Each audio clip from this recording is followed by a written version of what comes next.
Hi everyone, and welcome back to my channel again.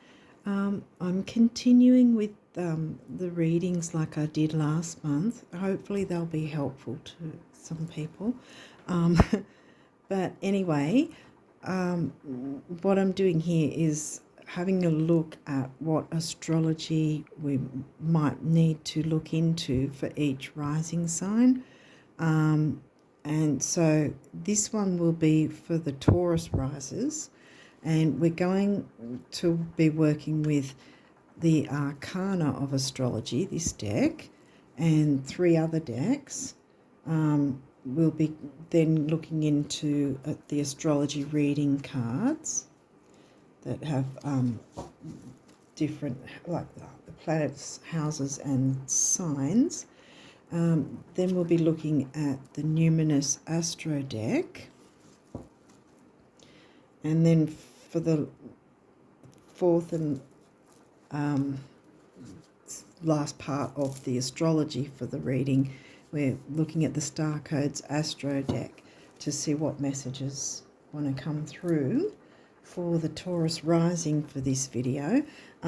And then after the astrology decks, we'll look into the numerology guidance cards and see what numerology wants to come through for you guys. And then we'll get some notes from the universe on abundance, as we all want abundance. And then we'll finish the reading with some guardian angel messages, exactly like we did with the readings last month. So let's have a look and see what parts of your chart might need to be looked at. And also, as I've mentioned in the Aries rising one, that the headlines, if you want to call it that, we've had already a partial solar eclipse, new moon eclipse it was, and the south node was very close by with that, and then probably by the time you see this video, we will have probably gone through the full moon eclipse, and eclipses in themselves can be very intense, and it's always better to be prepared for what to expect when the eclipses do come through. Now, also, you would have probably heard that Mars is going retrograde, and that happens around about every two something years. So, and he will be staying in retrograde till I think February next year, because I actually with all retrogrades, including Mercury retrograde, I always tend to consider the post and pre-shadow phases as well. So anyway, let's have a look at, was there any other? I think that that was the main headlines, is the Mars retrograde that's going to be going for a long time. And with any retrograde, we're looking into, it's more internal in what perhaps we need to consider or redo or have a second chance at. 7th house. Okay, 7th house is Venus energy, Libra energy. Venus rules Libra and Taurus. Yeah. Well, your Taurus rising. What other? And we have Eros. I'll have to look up Eros. I can't remember. Not always familiar with the asteroids. That many? Oh, goodness. Okay, well, we'll look into that. That was quick. A lot of messages here. So we've got Chiron, wounded healer. Oh, waxing gibbous. Okay. Solar eclipse. Aha.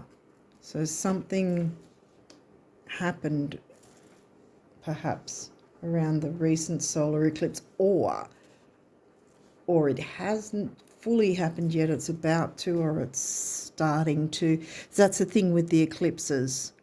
I don't remember which reading I mentioned it in, but I've been hit by eclipses before when I've been unaware.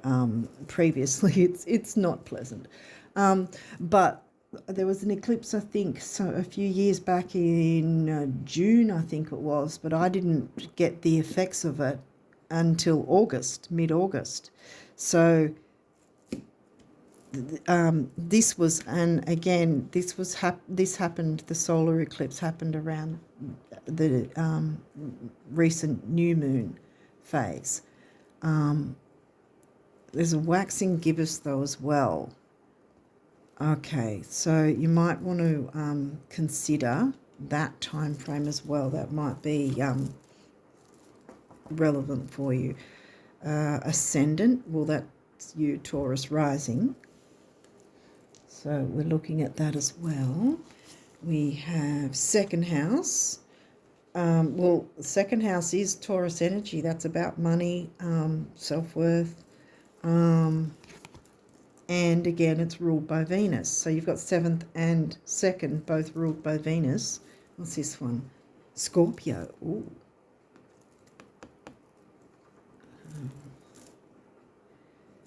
And, well, Scorpio normally is 8th house energies. But where's Scorpio in your chart? I've forgotten. 7th. Yeah, I think it's 7th house. Yeah, I think. Okay. Yeah, because 7th house in Scorpio. So something's going on that way. I would keep track of that. This already happened. So, and generally with eclipses, the full moon ones are the ones that are, well, I would say they're tougher, but, and because you usually generally think, oh, new moons are about your wishes and putting out to the universe, and it's a, more happier time frame perhaps. Whereas the full moon is about releasing and letting go. But with an eclipse, you can still have things starting new, but it can be a big disruption in a sense if you're not already prepared. You have 7th house in Scorpio, so that's come through. So there's something going on with your 7th house. And your 2nd house would be Gemini, wouldn't it? Communication, finances. Well, I'll look up Eris, which is an asteroid. Where are you? No, that's Aries. We're looking at Eros. And I think it's, wait, have I missed it? I think I might have missed it, sorry. Palace. Where are you, Eros? Oh, I think, wait. Right near the end. Oh, you're the last one. Okay, inner reading. Eris in a reading indicates our subconscious desires about what we are looking for in a mate. Ooh, 7th house relationships. Okay. If you're unattached, his appearance can signal that you are ready for commitment. The new moon phase, the partial solar eclipse that happened at new moon. That's because eclipses are a big deal. They're like the moon's on steroids, so to speak. Okay, signal that you are ready for commitment and need to get in touch with the attributes you want in a partner. If you're in a relationship, you may need to make more time for your partner and reconnect on a spiritual and sexual level. Wow. Okay. Well, Scorpio is sexual energy, and you've got it in the 7th house of relationships. So you're probably already used to this. Alternatively, Eros asks us to look deep inside ourselves and find our passion. Wow, okay, yeah, so it's not necessarily sex. It can be about passion, what you're passionate about. Okay. It could be romantic love. It could be healthcare. It could be sports, anything. What matters is that it lights your soul on fire. Right, yeah. This asteroid wants us to realize our dreams as they are what keeps us going. Okay, so we're starting off with, yeah, that you've got to realize your dreams. Chiron, generally known as the wounded healer, wounds generally from early on in life, like childhood and that. So we all have them to different, different things for different people, obviously. But we're all working on it at any time, pretty much, whether knowingly or unknowingly. We're all working on our Chiron wounds. But I'd say the gibbous, waxing gibbous, when would that be? Because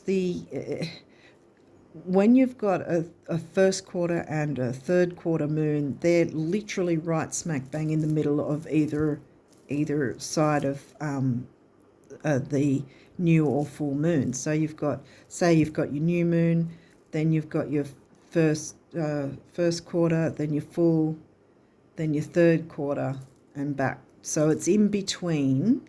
When it's waxing, it's moving from the it's in between the new moon and the first quarter moon. So I'd be looking at a time frame smack bang in the middle of the first quarter to the new moon, which is about, I'd say, about a week after a new moon, I think, if I've got that right. Hopefully I have. So I'd be making note of that to see what goes on for you around that. But I think there's something to do with the partial eclipse we already had.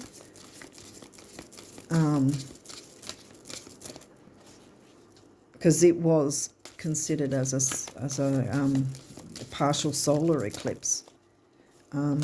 So yeah, and ascended, well, that's you're Taurus rising.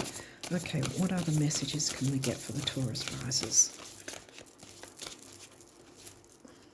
What do they need to know, the Taurus risers?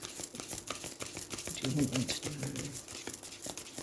What else can we pick up from there?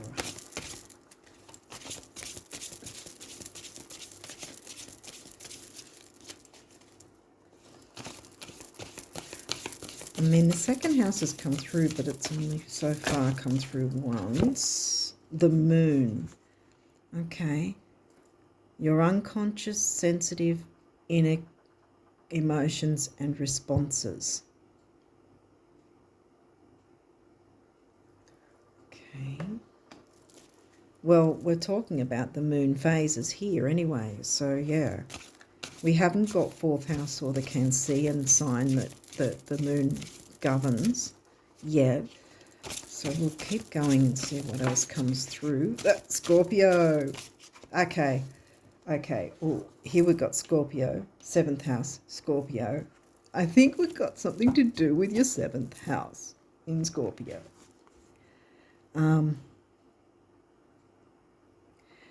Okay. This energy is intense, masterful, thoughtful, and magnetically charming, but also secretive and possessive. Oh, okay, yeah, that's true. We don't have Pluto, which is also the ruling planet for Scorpio, 8th house, but you've got 7th house here.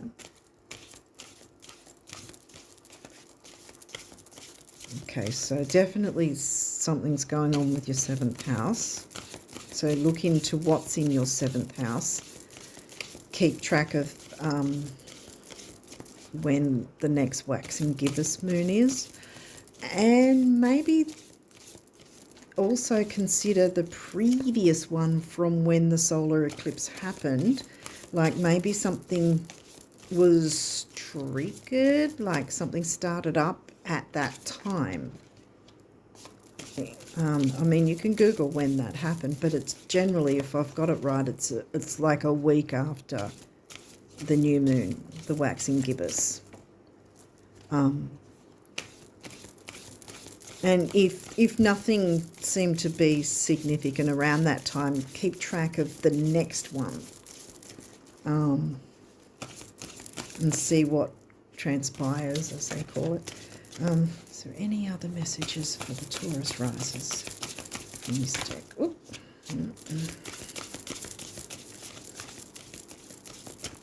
No, I think we're done with this deck. I think we'll move on to the next one. Okay, so it almost came through. What messages for the Taurus risers? Ooh. Oh, for goodness sake. Scorpio again. Ooh. I think these weren't meant to come out, actually. They're too many. Oh, if they are, or if they do, then they do. We'll try again, because it seemed to be too many in one section, sort of thing, if that makes sense. I didn't feel that they were. I didn't get the feeling that they were supposed to be part of it. Scorpio, Scorpio, Scorpio. Seventh house Scorpio. I think we've got to look at your seventh house in Scorpio. Yeah, seventh house is about relationship. I mean, it only came through once with the second house in your Gemini sign. Second house is your money. Scorpio is about shared resources as well as the occult, sex, debts, credit cards, shared income, like shared bank accounts with others or whatever, you know, or maybe shared resources like, I guess, a house or a car you might share payments for, or something like that, I guess. Because it's really, Scorpio's definitely coming through at this time. Okay. Is there any other messages for Taurus risers? Oh, there is. Aquarius, pal. Okay, well, that's about innovation and that, what is it? Communities, that sort of thing. Activism, what else? I think environmentalists as well. That can be Virgo as well. I'll read these.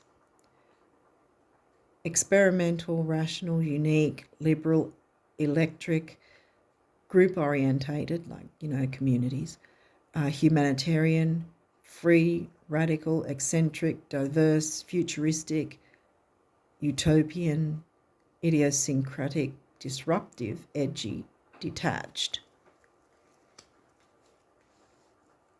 I didn't read this one, but this is like Pluto energy transformation, intensity. Is there any other messages before we move on to the next deck for the Libra? Seventh house. Yes, your seventh house isn't in Libra. It's sixth house.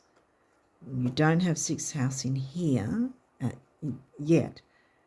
But Libra is, we'll see what else comes through. But Libra is, you know, about the relationships. What does this say? Humorous. Oh, sorry. I thought it was strange. Harmonious.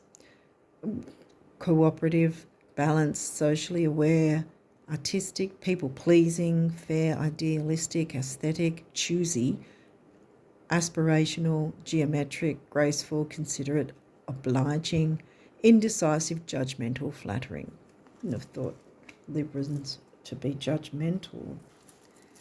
I would have thought they'd be more Virgo. And I can say that because I've got a lot of Virgo in my chart and I'm more judgmental of myself.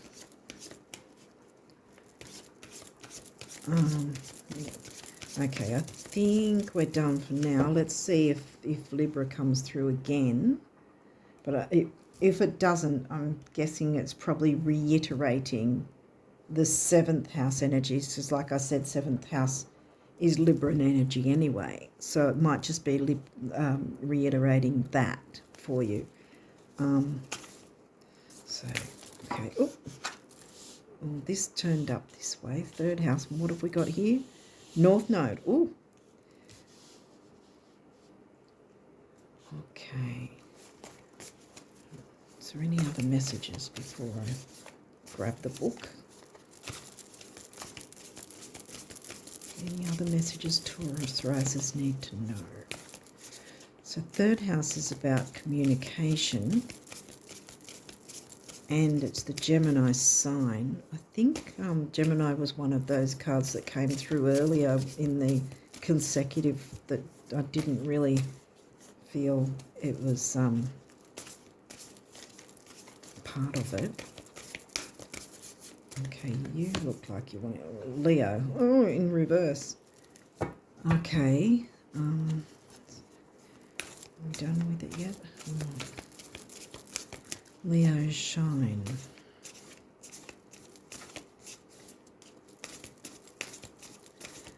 Your Ascendant came through earlier. Because that's the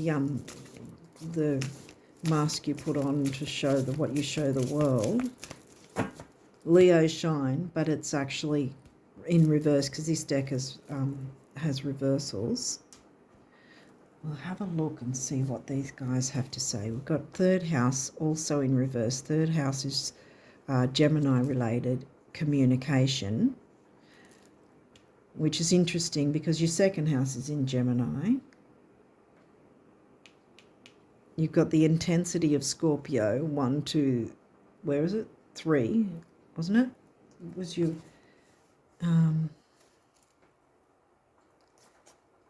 yeah, I think, because Scorpio's your 7th house. Okay, we've got 41. 41.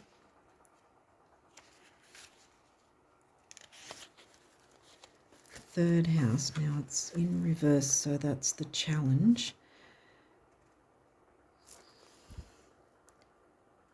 Chatter is not the same as communication. Sibling or sibling-like rivalry can challenge you to grow in small doses, but don't let it distract from your self-direction. Stay on target. Uranus came out in the other Aries reading, Aries rising sign. Aquarius is ruled by Uranus. And like I said, what you're showing the world, your Ascendant, Taurus rising. So yeah, what did it say? Don't let anyone distract you. What did it say? Don't let it distract from your self-direction. So your own, yeah. And the Scorpio, as well, because she's not looking like, she's going to be told what to do kind of thing. North Node, well, that's about what we're moving towards, and it's not in reverse, so that's good. There we go, North Node. It's the karmic point, because there's a South North Node, which are the Moon's nodes. The South Node is what you're moving away from, and the North Node is what you're moving to. And this one is in the gift position, the upright, and it says, new beginnings dawn and your fate awaits. This path may start out with uncertainty, eclipse energy, but it will become more solid and delicious as you progress. Yeah. Excuse me. Yeah, okay. Now we'll check out what Leo has to say because it is in reverse. There we go. So it's the challenge. If you're acting from a place of soul hunger, you can mistakenly think that any attention from others will fill that gaping hole.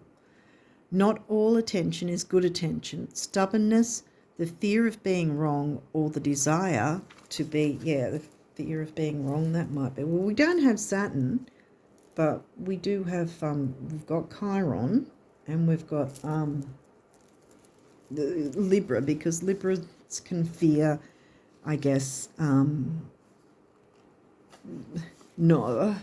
Librans are about relationships, so I guess they, depending on what's in their chart, they can possibly fear not being in a relationship or having the relationship not work well or something. I don't know if I'm making any sense. What did it say here? Fear of being wrong or the desire to be seen as the leader may blind you.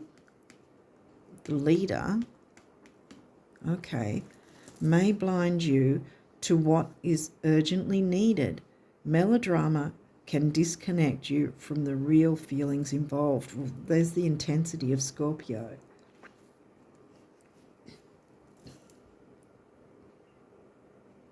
I'm not entirely sure that Scorpios are the ones that would generally be melodramatic. I was just thinking maybe Cancerians or again, it depends on what's in your chart.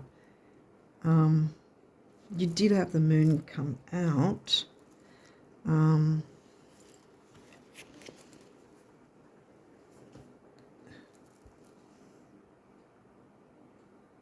What else can we grab from this? I think definitely your 7th house is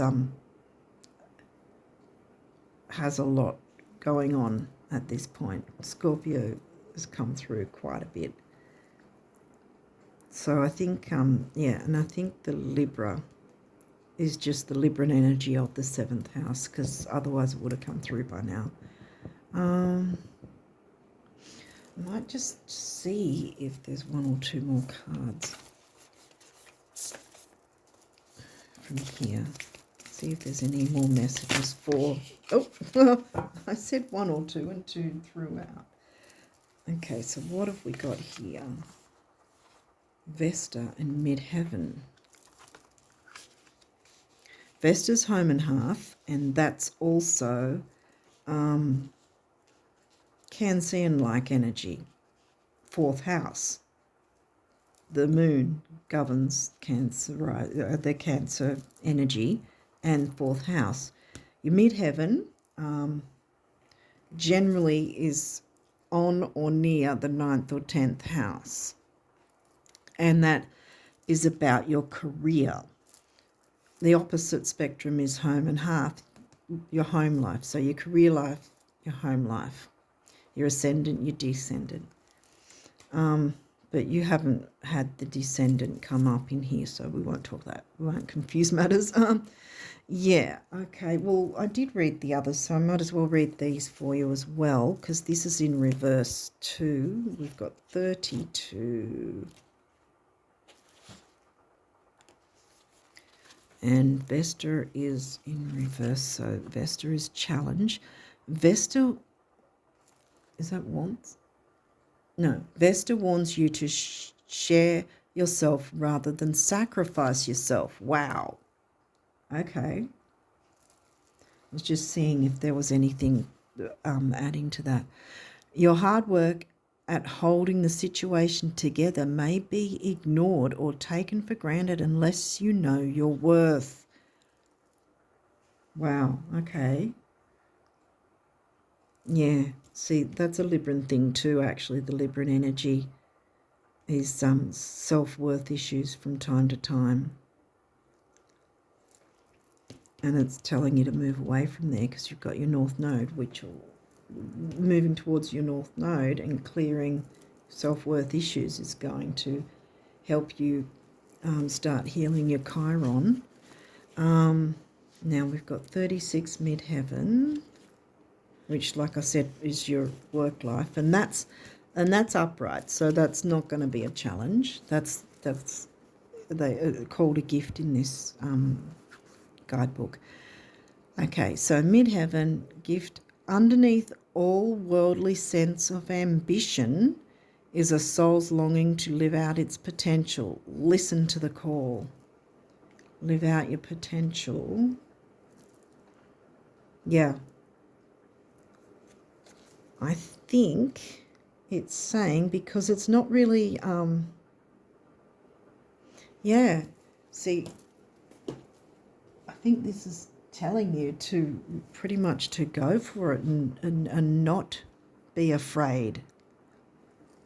And it's going to have something to do with your career. But like I said, make a note of when you're waxing gibbous. Like I said, it should be around a week after a new moon phase. So like I said before, check what happened previously and then make a note of when the next one will be coming for you. And then, of course, the sign and the... I haven't checked what sign it'll be in, so sorry, I could not helpful in that way. But yeah, also make note of the sign that the moon will be in, as well as how it affects your chart, like that sign in your chart, whatever sign the moon will be in at the time, which again, it's really simple to Google that stuff. So yeah, so anyway, we'll look into what can the Taurus risers, what do they need to know with the numerology guidance? What guidance can they get from the numerology? What do they need to know from the numerology guidance cards? What will help them along with this healing and self-worth thing? Now, I think this is about self-worth, this one.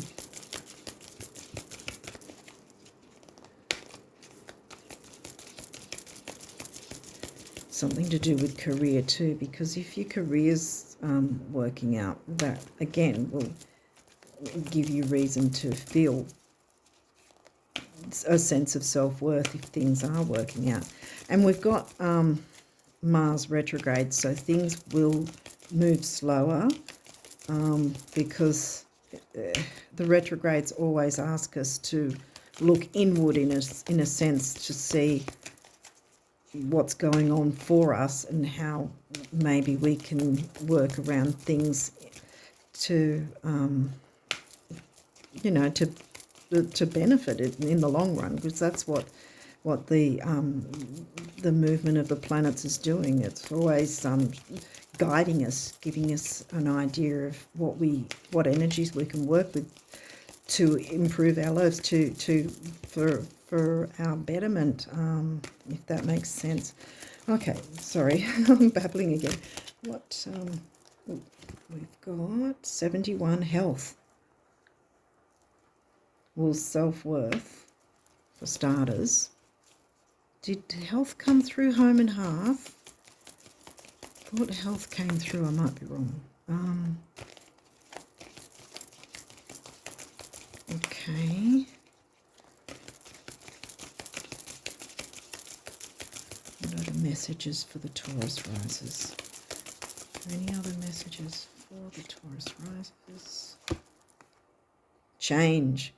Well, an eclipse will bring change, and Scorpio, the sign Scorpio is governed by Pluto, which encourages us to transform, and with an eclipse we're kind of needing to work with the energies rather than fight against them. So yeah, change is coming, and like the Tower card in tarot, we can either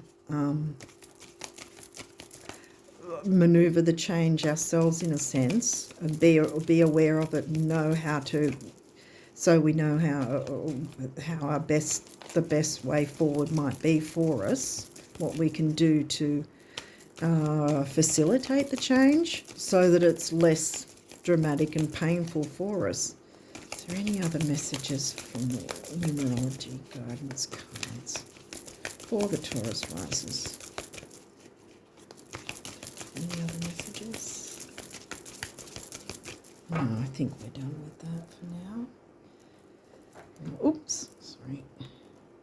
Have a look with these. They're like last month, the same ones, notes from the universe on abundance. What abundance messages can we get for the Taurus risers? What do they need to know?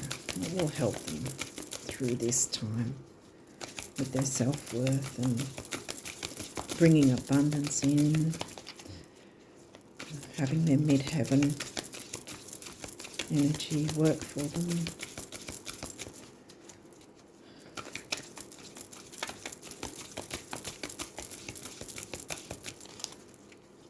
What do they need to know? What does the universe want the Taurians to know? Oh, that's too many. What do they need to know?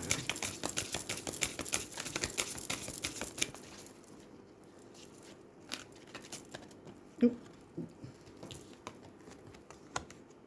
Okay. We have, don't know if you can see it properly, but I'll read it over here. What if we changed the world? Oh, whoa, boom.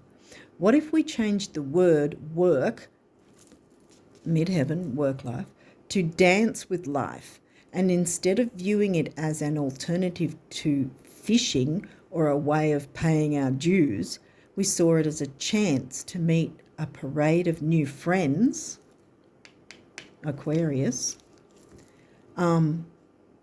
discover our own untested potentials, and unpolished gifts and open avenues for abundance to come pouring into our life. Yeah, I bet lottery sales would plummet. Start the parade, the universe. Ooh, sugar. Dropped a couple, sorry. Did I get, hopefully I got them all. Is there any other messages? Yeah, so it's sort of, it's kind of asking you to take a different, maybe, view of your work life, perhaps, and your role in it, maybe. And, you know, maybe see in yourself that you're a part of, you're an important part of it as well. The role you play, whatever position or part that you play in that environment, perhaps. Okay, what have we got?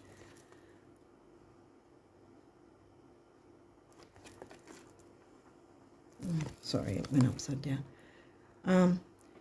Today you are a magnet for infinite abundance, divine intelligence, and unlimited love. Actually, this has always been true. Rock on, the universe. Yeah, so realise your own worth, quite frankly. Okay, let's go into the guardian angel messages.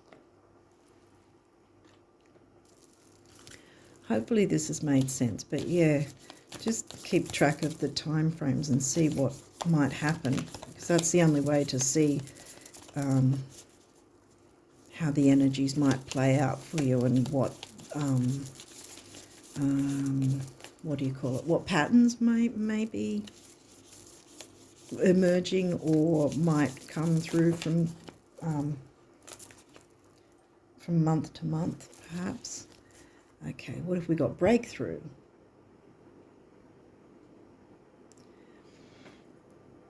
How many beautiful, heartfelt wishes have been crushed by fear? How many times has society's voice of disapproval cast a shadow on your dreams?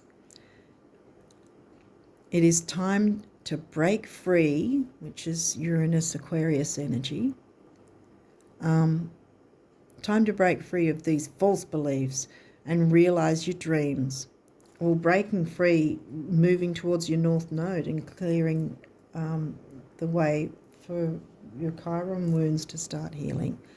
Everyone's got Chiron wounds. It is time to break free of these false beliefs and realize your dreams. Allow your heart to guide you. Trust your inner guidance. The time is right. Okay. And can we get some more messages? Wait, what's this? Okay. What other guardian angel messages are there for the Taurus risers?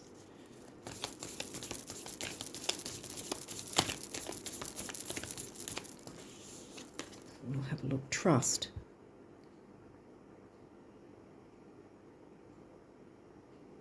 I don't know if you can see it. You are looking at a situation from a purely physical perspective, and therefore you cannot see the bigger picture and the blessings interwoven within this event. We, your angels, urge you to trust, for all will work out in the best way possible. Let go of your fear. Here we go again. We've got fear. Let go of your fear and apprehension and allow God's healing energy to flow to you. Trust, for all will heal in ways you never thought possible. Well, isn't that interesting that it comes with the breakthrough? And we've got like I said, the eclipse energies, which that's a breakthrough one way or the other. And generally speaking, a new moon eclipse is easier than a full moon eclipse, because with a full moon eclipse, it's definitely about endings. But with new moon eclipse, it can be beginnings. Like I said, it was a partial solar eclipse, not actually a new moon eclipse, but it happened around the new moon, right near it, and the south node was pretty close by at the time. And you're moving towards your north node. So is there any other guardian angel messages for the Taurus rising people? Any other final messages for them?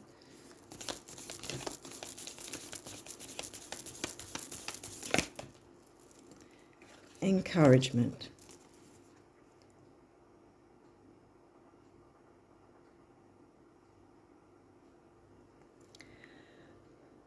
Your love is invaluable to the earth and to those around you, even though you may not always see the positive effect your love has on others. Trust, for it does.